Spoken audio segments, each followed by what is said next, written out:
Hello, and welcome to the very first episode of Airstream Expeditions. My name is Julio, and this weekend we're camped out at the Anza Borrego State Park here in Southern California, specifically the Borrego Palm Canyon Campground. In today's episode, we'll visit the visitor center, explore the nearby town of Borrego Springs, take you on a couple of hiking trails, and also take you on a 4x4 overlanding excursion. So, we invite all of you to come hang out with us this beautiful Martin Luther King Day weekend and see what this state park has to offer.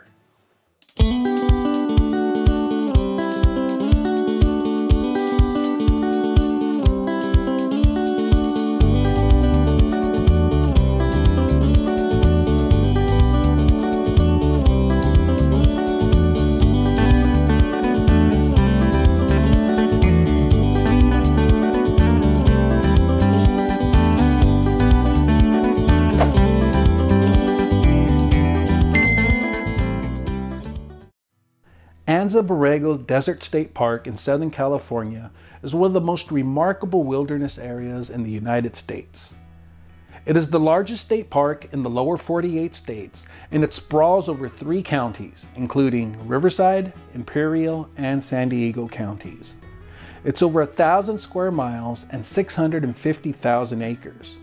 It can be explored by its 500 miles of dirt roads, rugged 4-wheel drive routes, and endless miles of hiking and mountain biking trails. The park is also a United Nations Biosphere Reserve, offering beautiful natural sights year-round, including narrow sandstone canyons, teddy bear cholla cactus, and waterfalls. If stargazing is your thing, then look no further. Both Anza Borrego State Park and the nearby town of Borrego Springs are both international dark sky communities, demonstrating their commitment to protect the haven of dark skies around them. More than 200 species of wildflowers bloom in this desert, and wildlife is abundant. Here you can find bighorn sheep, which the park is named after, coyotes, lizards, rattlesnakes, foxes, bobcats, cougars, and many species of birds. The park offers many possibilities for outdoor fun and recreation, with activities including off-roading, hiking, camping, and mountain biking. A portion of the Pacific Crest Trail, which runs from Mexico through Canada, also passes through the park. In the spring, people from all over the world visit this park to view its spectacular wildflower blooms, especially in years where there's a super bloom. The park is one of the few deserts in the world that experience a super bloom in early spring. This natural phenomenon happens every couple of years when there's a considerable amount of rain in the autumn or winter months. During dry months, the seeds of the plants like desert sunflower, pincushion, sand verbena, and desert lily remain in the ground waiting to bloom when they get a little water. When they do, the desert turns into a huge field full of life covered with colorful blooming flowers. Our home base for the weekend was the Borrego Palm Canyon Campground. Located within the state park, the Borrego Palm Canyon Campground has 120 campsites, of which 51 have full hookups for RVs. There are also 6 group campsites, and hike and bike sites are also available.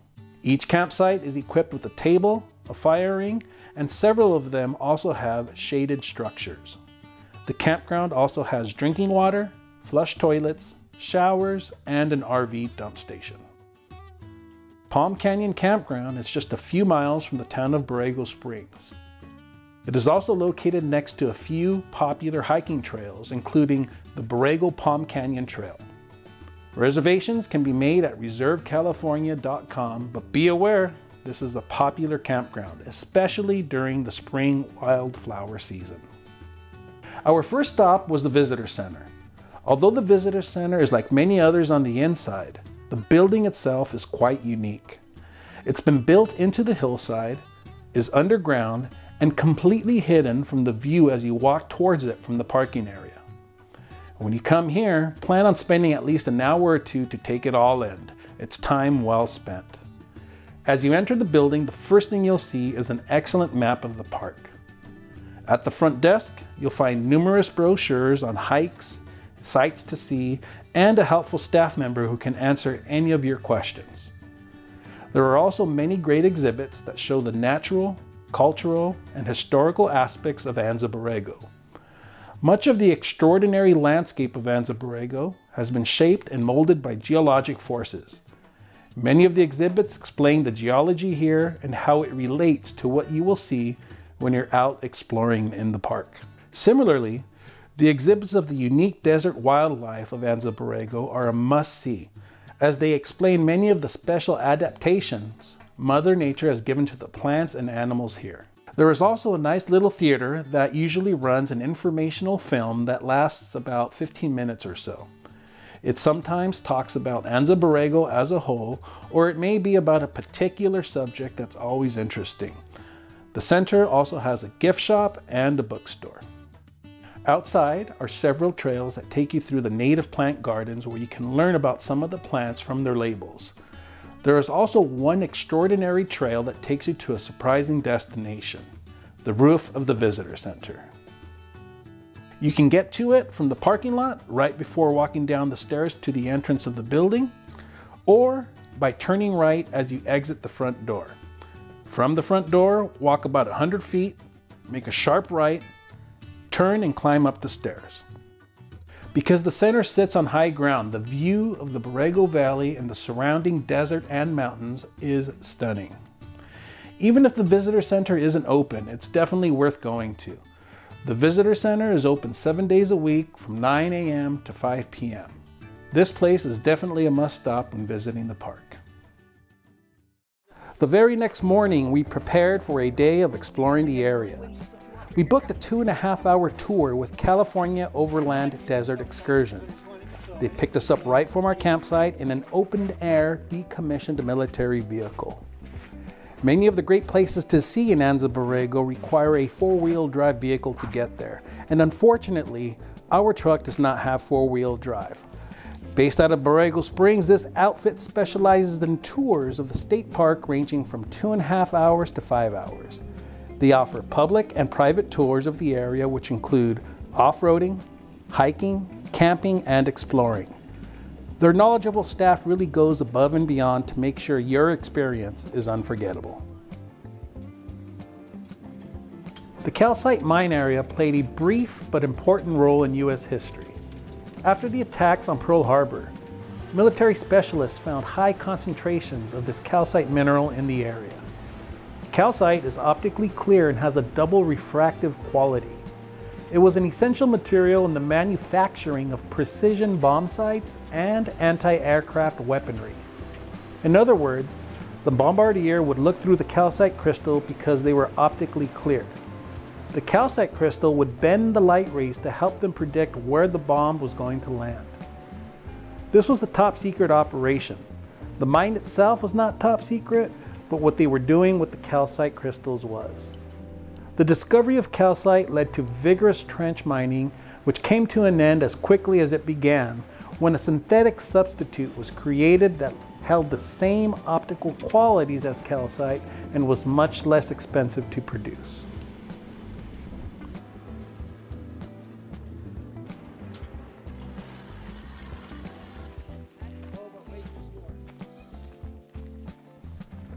Our next stop was the Calcite Slot Canyon.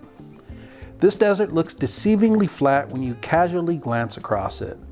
Then, as you walk, you start to notice these smaller ridges and valleys. As you get closer and closer to the valleys, you see that they actually run pretty deep.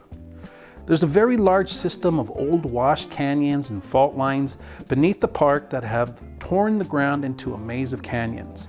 Water rushes through these cracks, gorging out these deep gashes, which are then further carved out by wind and seismic activity. The results are these beautiful sandstone slot canyons, which can get very narrow at some points and make for some very fun scenery straight out of an Indiana Jones movie.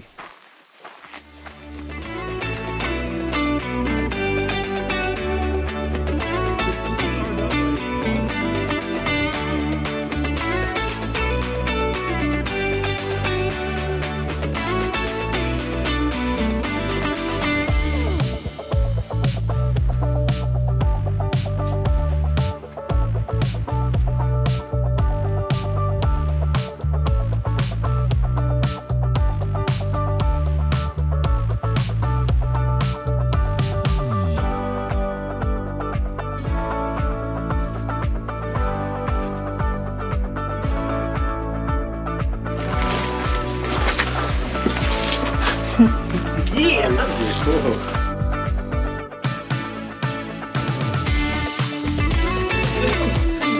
No, I'll go harder. And then it opens up.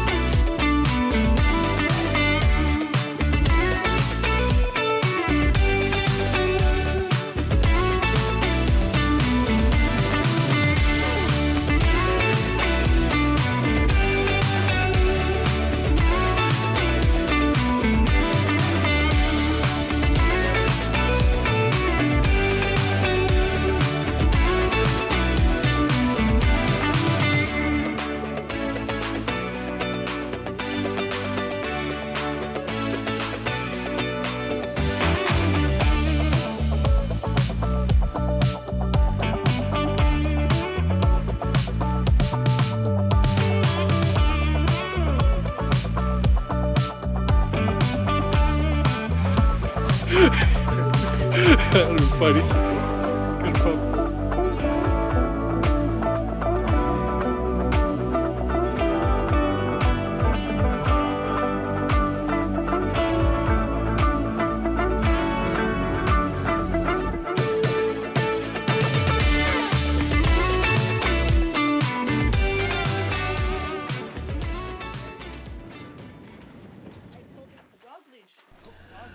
Our third stop was the South Fork Palm Wash. You know you're in the right place when you walk in and immediately see this natural bridge that you walk under. This easily accessible natural bridge makes this slot canyon a popular hike. It's a pretty walk. About another 15 or 20 minute walk past the natural bridge will lead you to another slot canyon. However, we didn't go that far. We stopped here briefly, took a quick walk to see the natural bridge, and then headed back to the vehicle.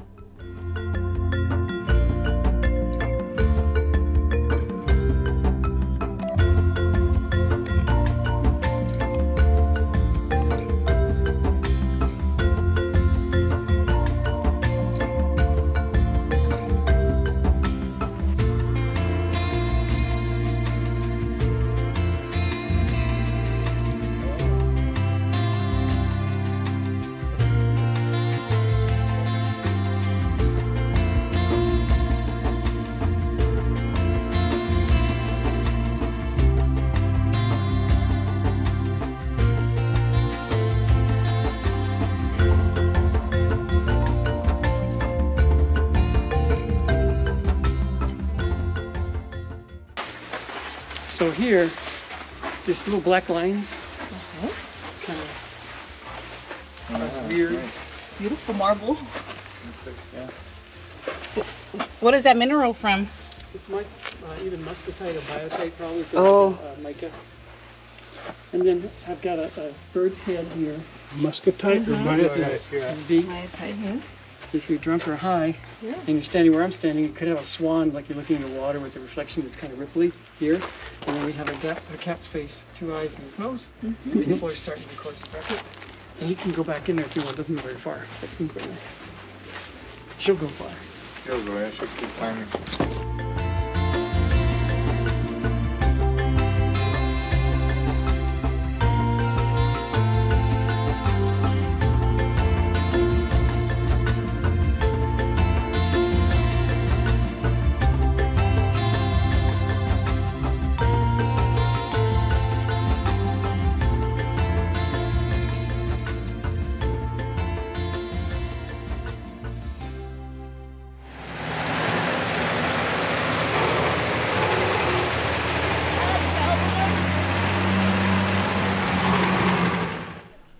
Our fourth and final stop of the tour was at Vista Mal País, which translates in Spanish to View of the Badlands. And what an amazing view it was. The beautiful area, also known as California's Grand Canyon, extends north from Highway 78 in Anza Borrego Central to the Santa Rosa Mountains in Anza Borrego North. Just a word of caution, unpaved roads in the Borrego Badlands area can be extremely sandy. Four-wheel drive is always recommended and sometimes mandatory when you leave the pavement. I'm old school, but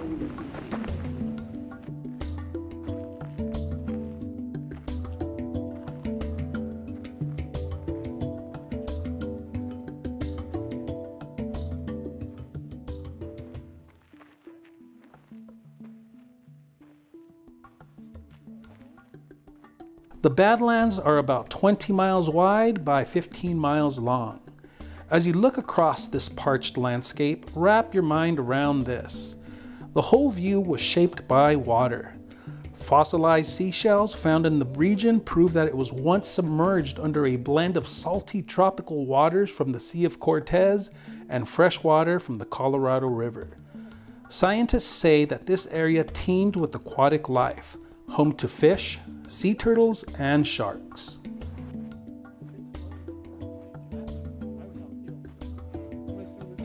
Our day of exploring had come to an end, and it was time to head back to camp. It felt like there was so much more to see and learn about the area, but we just didn't have enough time.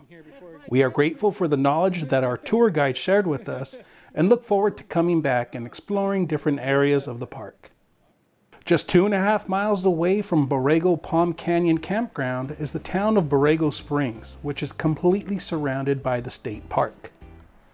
Borrego Springs is recognized as a designated international dark sky community and has no stoplights and nighttime lighting that is kept to a minimum to protect the view of the night sky.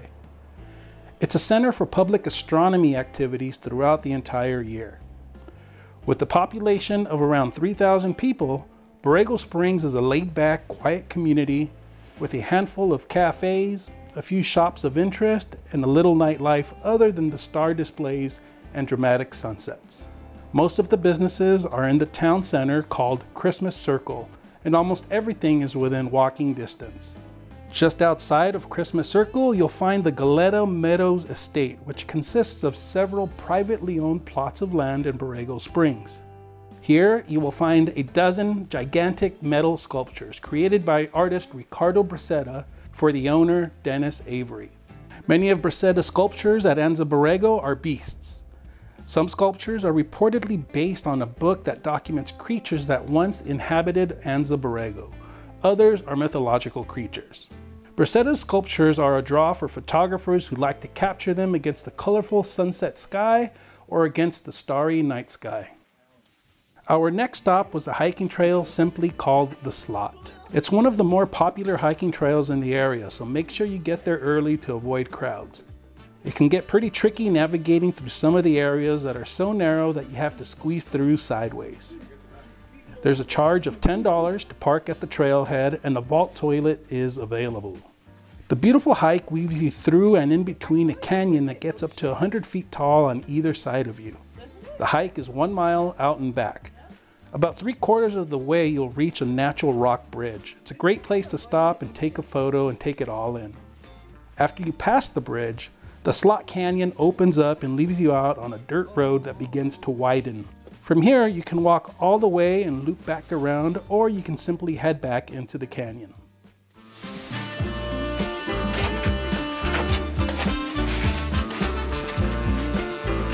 Taking Mark's advice, sometimes it's easier. Just lay it on your butt.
We decided to extend our hike and do the loop around.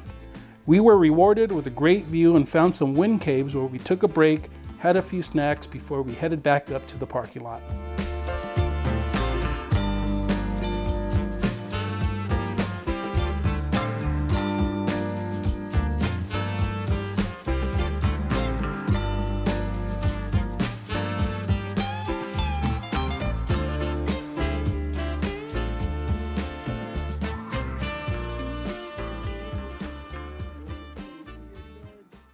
The next day, we woke up early in the morning and did our final hike of the trip before we had to pack up and leave. The Borrego Palm Canyon Trail is one of the more popular trails in the area and was conveniently located in our campground just a few sites away from our campsite. This 3-mile trail climbs up into the canyon near the visitor center and ends in a nice desert palm oasis. It's a picturesque hike, but there's a decent amount of uphill, so don't do it on a hot day.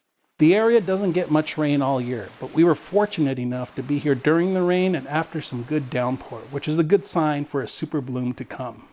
It was nice hiking along the stream early in the morning and hearing the sound of the running water. 3 days at Anza Borrego Desert State Park simply wasn't enough time to see everything this park had to offer. It just gives us another reason to come back and visit again soon. We sure hope you've enjoyed Anza Borrego State Park as much as we did. In the next episode, we'll be visiting Joshua Tree National Park. If you've enjoyed today's episode, please make sure to give us a big thumbs up below. And while you're down there, you'll see the comment section. If any of you have any questions regarding places to go or things to see in the area, please make sure that you leave a comment, and I'll make sure to get back to you as soon as possible. Also, we would truly appreciate if you can share our channel with your friends and family members, and even on social media. And if you're not yet a subscriber, now's the time to do so. Go ahead and hit that subscribe button down below. And while you're down there, you can go ahead and ring that notification bell to ensure that you don't miss any future episodes of Airstream Expeditions. So, until next time, I remind you all that now's the time to get out and explore.